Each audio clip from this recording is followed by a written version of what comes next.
Monday was the bloodiest day since the military coup in Myanmar. More than 100 protesters were killed by the army. From cities like Mandalay and Yangon, the focus has shifted to the borders now. This is where Myanmar's powerful ethnic rebels reside, and many of them have started mobilizing against the military regime. Myanmar may well be descending into a civil war now. Here's a report on how things could play out. Myanmar is churning in the vicious cycle of conflict. Military coup, a bloody crackdown, and now the growing murmurs of a civil war. 135 distinct ethnic groups live in Myanmar. It's a union forged in the heat of insurgency. Many of these groups have waged guerrilla wars with the army, chief among them the Karen National Union. They control the state of Karen, tucked away in Myanmar's southeast. Over the weekend, military jets swooped into Karen, dropping their payload on these villages. 3 people were killed.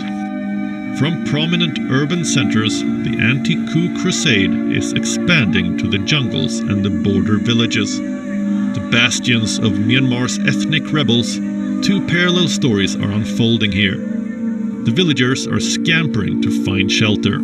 Some have sought refuge in a cave, the natural rock face shielding them from the army's air raids. Others have fled to neighboring Thailand.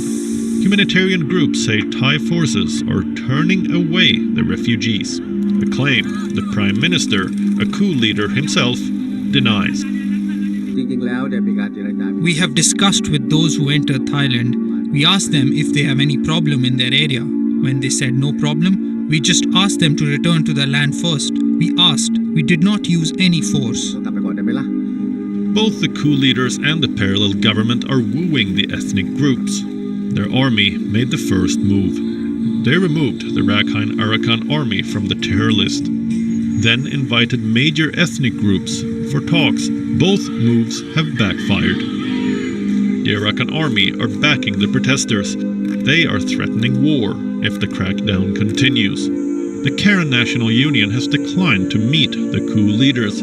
They want a national unity government before engaging. Back in the cities, the army clampdown continues. Undaunted by global condemnation, on Monday at least 114 protesters were killed, including several children. The odds are stacked against the protesters. Their slingshots and fireworks against barricade-piercing grenades and guns. It's an unfair battle. Over a dozen chiefs of defense from Europe and North America condemned the army's actions. A professional military follows international standards for conduct and is responsible for protecting, not harming, the people it serves. But the coup leaders are not listening. They were busy overseeing a parade in the capital. The ethnic rebels could turn the tide in Myanmar's summer of discontent.